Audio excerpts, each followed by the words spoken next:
Another important data structure in Python is called a tuple. A tuple is very similar to a list as we have seen in the past in some simple small exercises. In this video, we'll dive deep into tuples and understand what operations we can perform on tuples in detail. The key difference between a tuple and a list is that we can't change the elements of a tuple. Okay, so tuples are called immutable. Tuples are immutable data structures, while a list is mutable. This is a very, very important difference and the key difference between a tuple and a list. What does mutable mean? Mutable means you can change the elements. Mutable basically means you can change the elements of a list. You cannot change the elements of a tuple. Okay, so that's a except that more or less tuples and lists are very, very similar. But this is the most fundamental difference between a tuple and a list. Now let's go through some code and understand what operations we can run on tuples and how to create them and things like that. Okay, so the first thing is, how do you create a tuple? For tuples, we use the square brackets or parentheses as they're often called. Okay, so when I say t equals to empty, basically an open bracket and a closed bracket, it creates an empty tuple, right? I can create a tuple of integers by just listing out the integers that I have, and when I print it, I get something like this. Okay, I can have mixed data types of when I create a tuple. So this is a tuple t where I have an integer, I have a string, an integer, and another string. It's perfectly valid. Okay, I can of course print it. There's something called a nested tuple, right? Which is within a tuple. So this is the tuple, right? This is the tuple. This is the outer tuple. Within this, I have an element which is 1.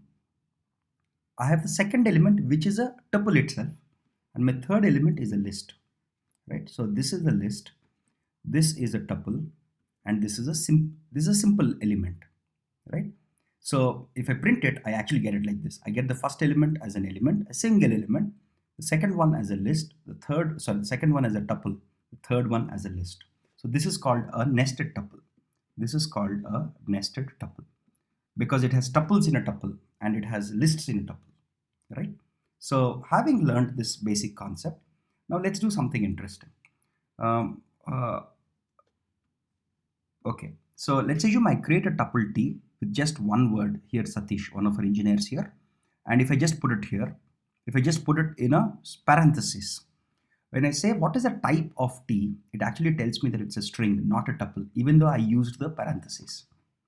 So to be sure that it's actually a tuple, you need to end it with a comma. So this is if you do not have this, see the difference between this line and this line is that there is no comma here and there is a comma here.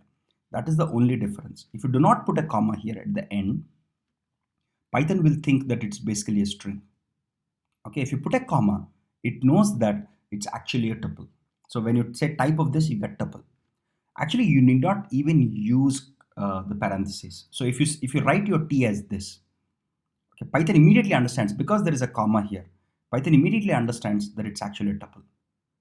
Okay, so when you print the type of this, you actually get it as class tuple. Okay, so this is important. Okay, so the comma is the important part. When at the end, this is the most important part. So for example, if you have more than one element, right? If you have more than one element, then there is no problem. Let's say Satish and Verma. Okay, then you don't require a comma at the end. Here you don't require a comma. If you have two elements, it's perfectly all right. But when you have only one element, if you do not put a comma, it will think of it as string. This is a very interesting boundary case it's a boundary case between strings and tuples. Okay. Now, how do you access elements in a tuple? Very, very simple. It's just like your list. So suppose if I have a tuple like this, this is index 0, index 1, 2, 3, and 4. Right? Now, when I say print t1, it prints Murali. Right? When I say print t minus 1, again, the indexing exactly works. This is -1, this is -2, -3, -4, and -5. So what is -1? -1 is Brahma. These are our team members, by the way. These are names of our team members. Similarly, I can have a nested. So I can index it either positive number going forward in increasing order or negative number from back to front. Okay. Having said this, now let's go and understand nested tuples. Suppose if I have a tuple like this, which is my first element or my 0th element is just a string ABC. my first element here, my first element is another tuple. So when I say print t of 1, it actually prints this whole tuple because this is a tuple within a tuple, right? So when I say print t of 1, I actually get the whole second element, which is a tuple itself. It will print the whole thing. If I want, let's say this element, if I want, let's say this specific element within this inner tuple, this is element 0, this is element 1, and this is element 2. So if I say print t of 1, 2, so the moment I say t of 1, it actually will now point to this part. Okay, it actually will point to this part now. Within this part, pick the second element. So it will print string. Is that clear? So this is one way of indexing a tuple within a tuple. Okay. Now slicing. The next important operation is how do you take slices of a tuple? It's very, very similar to the list that we learned a while ago. So imagine if I have a tuple like this, which is 1, 2, 3, 4, 5, 6. If I say print t 1 to 4. Okay, so this is item 0, 1, 2, 3, 4, 5. Okay, so this will print this. So from 1 to 4, right? At 1, I have element 2. Okay, it will print 2, 3, and 4. So it will print up to the index. This is the end index, right? And this is the start index. It will print the start index. It will go up to n minus 1, just like in lists. It's exactly the same thing. I can also slice things using this. When I say minus 2, so this is minus 1 and this is minus 2, right? So it will go up to minus 2. So this is from start. So what does it mean? From start up to minus 2. And what does it return us? It returns us the first 4 elements here. Okay, because up to minus 2, right? This is minus 1 and this is minus 2. So it's going up to minus 2. So it will print 1, 2, 3, 4. And if I just put a column, this means go from start to end. It will print the whole tuple itself. This is very similar to what we saw in lists. Okay, nothing major there. Now the most important part is, while unlike lists, tuples are immutable. Okay, which means you can't change them. But if you try to change them, suppose imagine if I have a tuple like this. Okay, imagine if I have a tuple like this. This is 0, 1, 2, 3, 4. Sorry, this whole thing is 4. Okay, here I have my fourth element at index 4. I actually have a list. At index 4, I actually have a list. If I say t of 2 equals to x, which means I'm trying to change this 3 to x, it will simply give you a type error. Okay, and what does a type error read?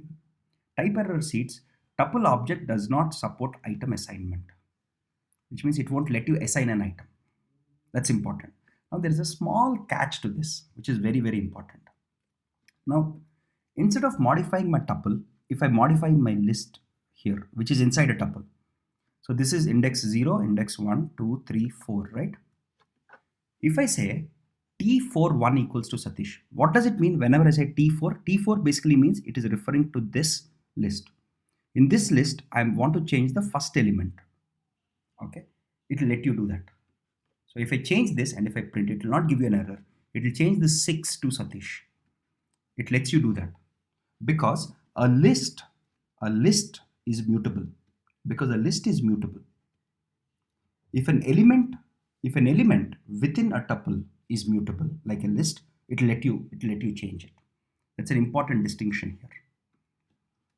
Having learned this, how do we concatenate tuples now? We can simply concatenate tuples by using the summation sign. Very, very simple. If I say 1, 2, 3 plus 4, 5, 6, I just get it. There's another very interesting operation here, which is this is basically a tuple. If I multiply it by 4, I get a tuple of length 4, where this item is repeated 4 times. This is like the repeat operation, multiplication. Here I'm saying take this tuple Satish, repeat it 4 times and create a new tuple called T. It's a very, very elegant way of creating tuples which are repetitions.